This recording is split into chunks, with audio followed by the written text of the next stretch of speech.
चलिए आइए दोस्त, हम लोग आज आप लोगों के लिए किसी भी एग्जाम की तैयारी के लिए, चाहे वो एसएससी सीजीएल हो, एलडीसी हो या एमटीएस हो या आपके बिहार एसएससी हो या यूपी पुलिस या किसी भी एग्जाम की अगर आप तैयारी करते हैं तो इसमें रीजनिंग का भी महत्वपूर्ण भूमिका है।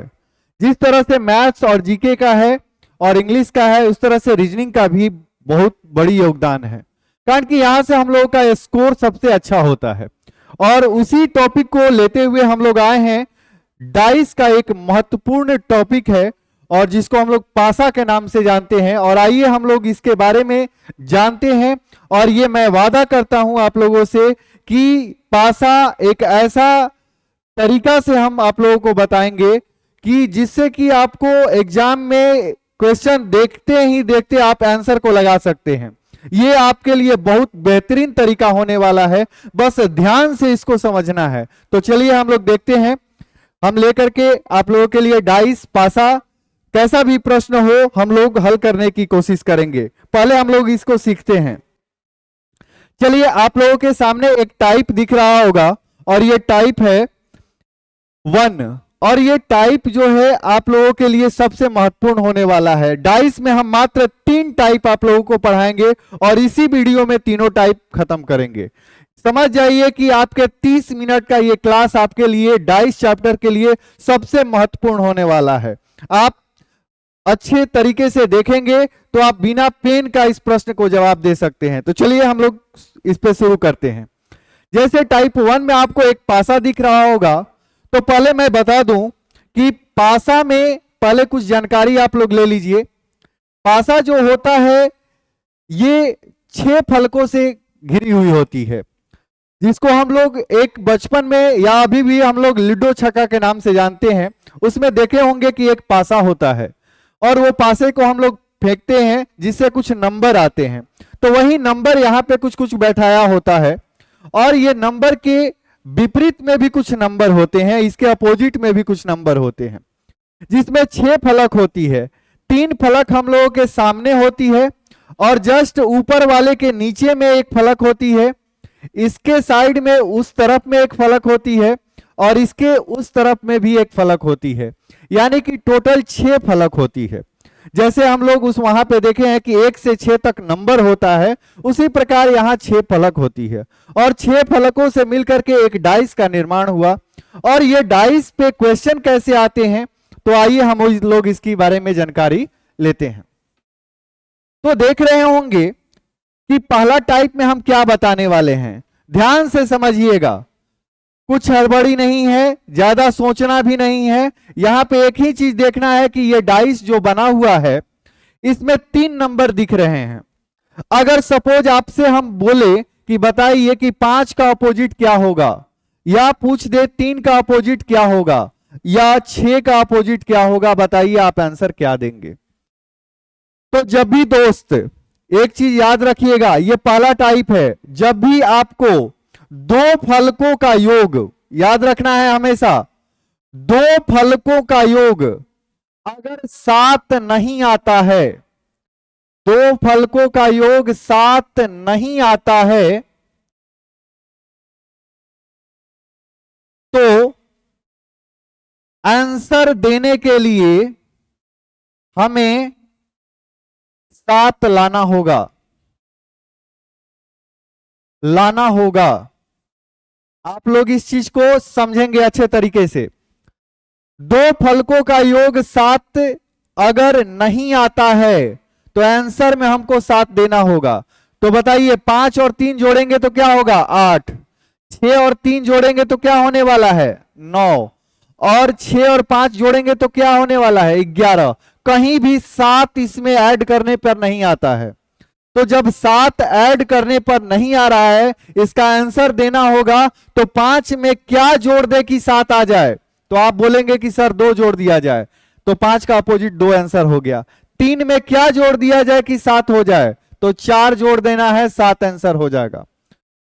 6 में क्या जोड़ दिया जाए कि 7 बन जाए, तो 6 में क्या जोड़ना है 1 जोड़ना है, यह आपका आंसर हो गया। यानी कि फिर से एक बार समझेंगे कि 2 फलकों का योग अगर 7 नहीं आता है तो किसी का भी अपोजिट पूछे उसमें 7 ला देना है आपको। जैसे 5 का पूछा तो 5 का अपोजिट क्या, 2 आंसर। 3 का अपोजिट क्या होगा, 4 आंसर। और 6 का अपोजिट क्या, तो 1 आंसर। ये मेरा पहला टाइप खत्म हुआ। बस 3 टाइप तक आप लोग बड़े ध्यान से देखें इस वीडियो को, 3 टाइप तक। दूसरा टाइप पे चलते हैं। दूसरा टाइप में आपको डबल पासे दिख रहे हैं, और डबल पासे में आपको क्या क्या दिख रहा है ये चीज देखेंगे। 6 3 5, 6 3 और 2। यहां पे एक चीज गौर कीजिएगा, कोई ऐसा 2 नंबर है जो कि कॉमन है। 2 नंबर जो है वो कॉमन है। यहां 6 है तो यहां भी क्या है, 6 है। यहां 3 है तो यहां भी क्या है, 3 है। 2 नंबर आपको कॉमन दिख रहे हैं दोनों पासे में।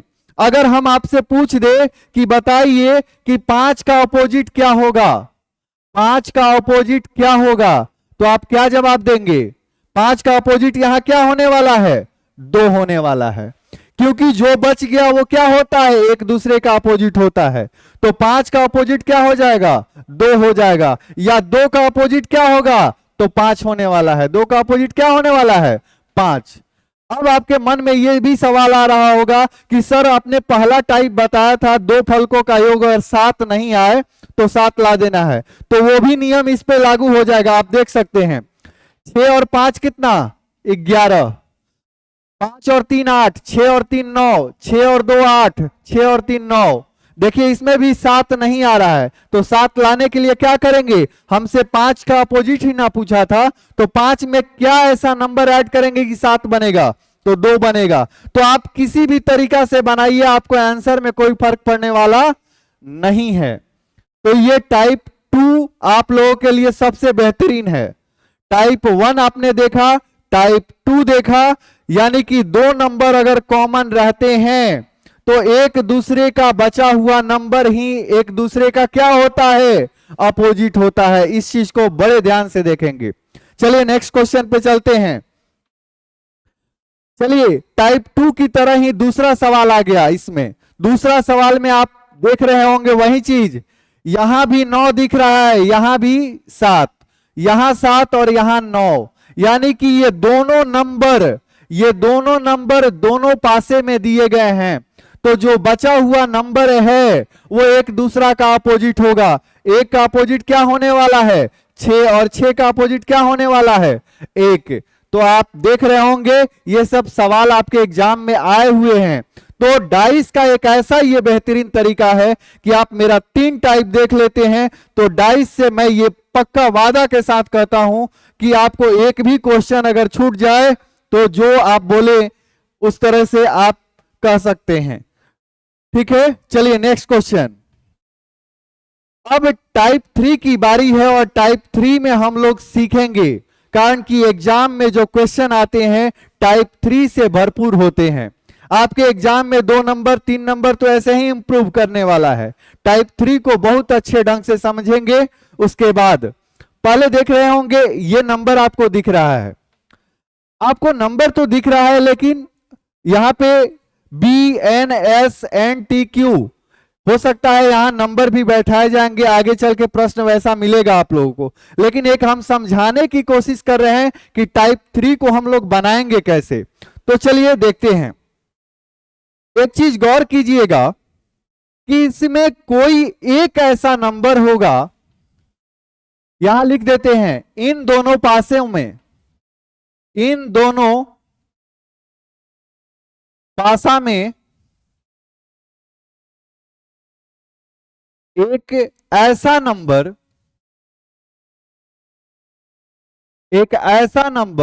जो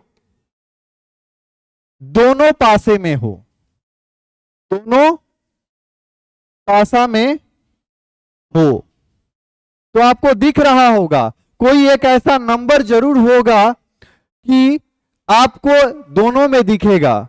तो यहां पे अल्फाबेट के कुछ दिए गए हैं वर्ड, तो यहां देखेंगे यहां बी है, यहां एन है, यहां एन है तो यहां टी है, यहां एस है तो क्यू है। लेकिन कुछ ऐसे है इसमें जो कि दोनों पासे में है। तो देखिए यहां एन आपको दिख रहा है, और यहां भी क्या दिख रहा है, एन दिख रहा है।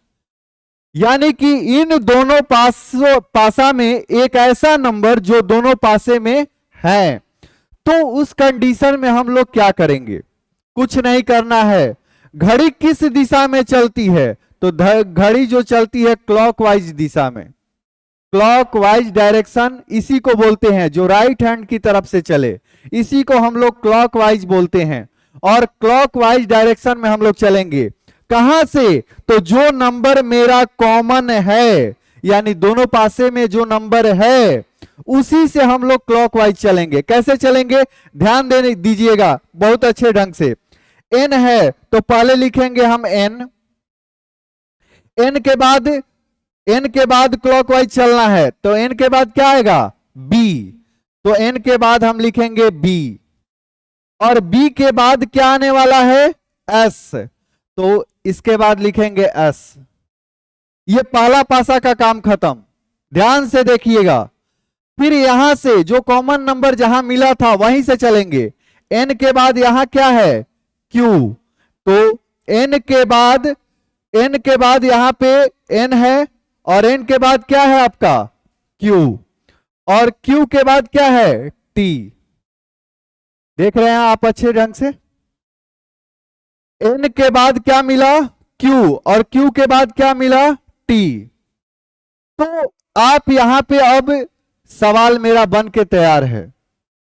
तो सवाल में हम लोग कैसे मालूम करेंगे कि किसका अपोजिट क्या है? अगर सपोज हमसे पूछ दे कि बताइए कि B का अपोजिट क्या होगा, B का अपोजिट हमसे पूछा जाए, तो B का अपोजिट आप बताएं क्या होगा? तो देखिए एक दूसरे का ये अपोजिट होता है। S का अपोजिट क्या दिख रहा है? T, और B का अपोजिट क्या है? Q, और N का अपोजिट क्या है? तो आप बोलेंगे कि N, ऐसा नहीं है। यहां बस केवल ध्यान देना है, S का अपोजिट क्या? T, और B का अपोजिट क्या? Q। तो B का अपोजिट हम आंसर देंगे क्या? आंसर क्या देंगे कि B का अपोजिट क्या होगा? Q होगा। लेकिन मन में आपके प्रश्न ये उठेंगे कि सर बताइए N का अपोजिट क्या होगा? तो n का अपोजिट क्या होगा, इसके लिए थोड़ा सा हम और तरीके से समझाने की कोशिश करेंगे। इस चीज को आप लोग नोट डाउन करेंगे और हम इसको और तरीके से समझा रहे हैं। देखिए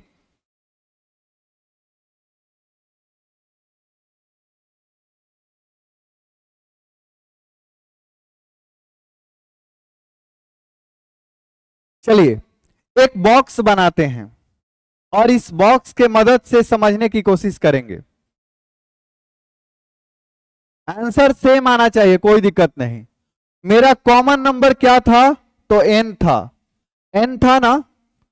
तो n को कभी भी किनारों पर मत रखिएगा, n को कभी भी किनारे पर नहीं रखना है। यह हम आपको दूसरे तरीके से समझा रहे हैं। n को कभी भी किनारे पर नहीं रखना है। कहां रखना है? तो n को हम हमेशा इन दो प्लेसों में से कहीं भी रख सकते हैं, यहां भी यहां भी। तो n को हम रखे यहां, और n के बाद एक क्लॉकवाइज दिख रहा है क्या? n के बाद हम कहां चलेंगे? क्लॉकवाइज पे। तो n के बाद है b, तो b को क्लॉकवाइज ही चलेंगे, क्योंकि घड़ी जो चलती है इसी डायरेक्शन में होकर के चलती है। तो n के बाद क्या? b, और b के बाद क्या है? s, तो b के बाद s। फिर n के बाद क्या है? q, तो n के बाद यहां होगा क्या? q। n तो पहले से बैठ चुका है, तो n के बाद क्या होगा? q, और q के बाद क्या है? t, q के बाद क्या है? t। तो यहां पे आप देख रहे होंगे जब हम पीछे क्वेश्चन बना रहे थे, यहां पे आप लोग समझेंगे कि हमने क्या लिखा था। देखिए यहां था NBS, N B और S। फिर हमने लिखा था NQT, NQT लिखा था इस चीज को। तो N, तो यहां देख रहे थे कि S का अपोजिट क्या आ रहा था? T।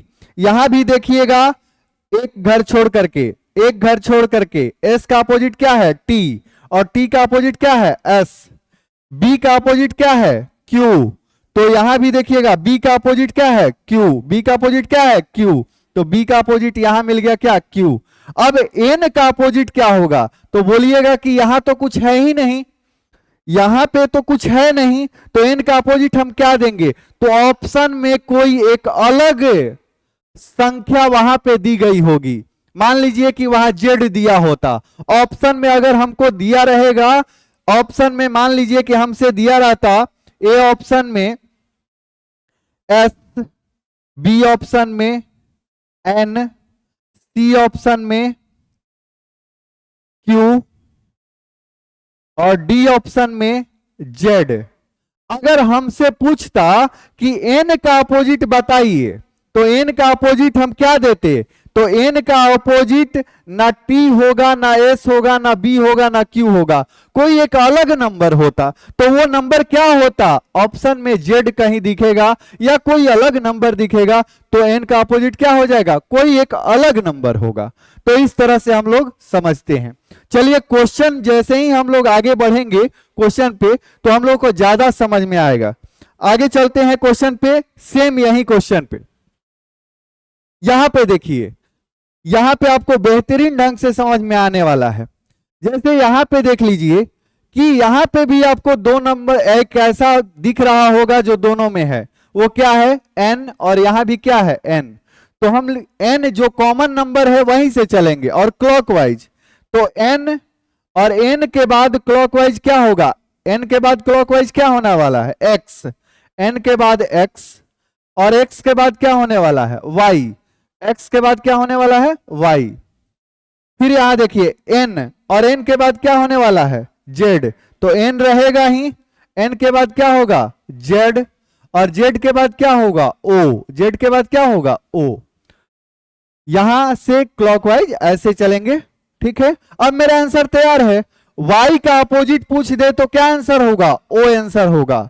x का अपोजिट पूछ दे क्या होगा, तो x का अपोजिट z हो जाएगा, या z का अपोजिट क्या होगा x, या o का अपोजिट क्या होगा तो y। अब पूछेगा कि n का अपोजिट बताओ, तो n का अपोजिट एक दूसरा नंबर होगा जो कि ऑप्शन में आपको दिया रहेगा, इनमें से नहीं होगा। ये दो पासे दिए गए हैं, इनमें से कुछ अलग हट के होगा। मान लीजिए कि उसमें दे दिया q, तो n का अपोजिट क्या हो जाएगा q आंसर हो जाएगा। तो यहां से हम सारे के सारे नंबर्स के डिजिट के जो भी है उनका हम अपोजिट ज्ञात कर सकते हैं। चलिए नेक्स्ट क्वेश्चन पे और बेहतरीन समझ में आएगा, देखते हैं। अब यहां आपको ये एग्जाम में ऑलरेडी आया हुआ क्वेश्चन है, इसलिए आप लोगों को दिए, तो ये एग्जाम में दिया हुआ था। अब यहां पे आप देख रहे होंगे कि क्या है, तो यहां पे एक चीज है कि देख लीजिए, वही चीज है, कॉमन नंबर क्या है 8, और ये भी क्या है 8। तो लिखेंगे 8 से स्टार्ट करेंगे, 8 के बाद क्लॉकवाइज 7, तो 8 के बाद 7, 7 के बाद क्लॉकवाइज कितना 9, तो 9, फिर 8 के बाद क्लॉकवाइज क्या 6, तो 8 तो रहेगा ही 6, और 6 के बाद क्या तो 4, तो 4। यानी कि 9 का अपोजिट पूछ दे तो क्या होगा 4 आंसर, या 4 का अपोजिट पूछ दे तो 9 आंसर, 7 का अपोजिट क्या 6 आंसर, 6 का अपोजिट क्या 7 आंसर। बट 8 का अपोजिट क्या होगा, तो 8 का अपोजिट क्या हो सकता है आप बताएं। 8 का अपोजिट एक दूसरा नंबर होगा, एक दूसरा नंबर हो सकता है वहां दिया रहे एक ऑप्शन में, तो ऑप्शन में अगर एक दिया रहेगा तो ऑप्शन में मार देंगे एक। हो सकता है कि ऑप्शन में एक ना दे करके वहां 2 दिया गया हो, तो 2 भी आंसर हो सकता है, वो ऑप्शन पे डिपेंड करेगा। और हम आपके लिए इस पे प्रैक्टिस सेट लेकर के कल आने वाले हैं कि एग्जाम में कैसे कैसे क्वेश्चन आते हैं। तो इसलिए आप लोग टेंशन ना लीजिएगा कि ये आखिर 1 रहेगा कि 2 रहेगा, वो हम सारे ऑप्शन के अकॉर्डिंग काम करेंगे, वहां पे जो ऑप्शन रहेगा वहां पे वैसे काम करेंगे। चलते हैं नेक्स्ट क्वेश्चन की ओर। अब यहां देखते हैं एक क्वेश्चन आया कि इसमें क्या होगा, तो इसमें भी वही चीज देख लीजिए, यहां 3 है और यहां भी क्या है 3 है। तो चलिए देखते हैं, 3 के बाद क्लॉकवाइज कितना हो जाएगा 4, 3 के बाद कितना होगा 4, फिर 4 के बाद कितना होगा 1, तो 4 के बाद 1, फिर 3 से स्टार्ट करेंगे, 3 से क्लॉकवाइज ही, 3 के बाद क्या 2, तो 3 के बाद 2, और 2 के बाद क्या 6, तो 2 के बाद क्या हो जाएगा 6। यानी 1 का अपोजिट पूछेगा तो क्या आंसर होगा 6, या 6 का अपोजिट क्या होगा 1, 4 का अपोजिट क्या होगा 2, और 2 का अपोजिट क्या होगा 4, 3 का अपोजिट क्या होगा, तो वो मेरा ऑप्शन पे डिपेंड करेगा, ऑप्शन पे डिपेंड करेगा। अगर ऑप्शन में मेरे पास अगर 5 रहता तो हम मार देते आंसर क्या होगा 5। इस तरह से हम लोग समझ सकते हैं। तो ये सब क्वेश्चन जो है एग्जाम में आपको मिलेंगे। तो इस तरह से मेरा टाइप 3 कंप्लीट हुआ। तो समझ लीजिए कि जो हमने चीज बताया आपको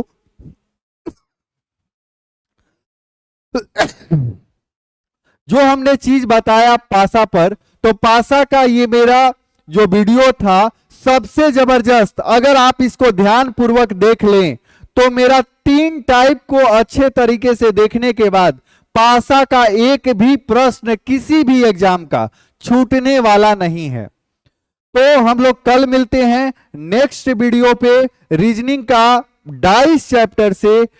पासे पे जो जितने भी क्वेश्चन एग्जाम में आए हुए हैं उस क्वेश्चन को सॉल्व करने के लिए हम लोग बिना पेन पेपर का मदद लेंगे और देखेंगे कि किस तरह से जल्दी क्वेश्चन को हम लोग हल करते हैं। तब तक के लिए धन्यवाद। जय हिंद।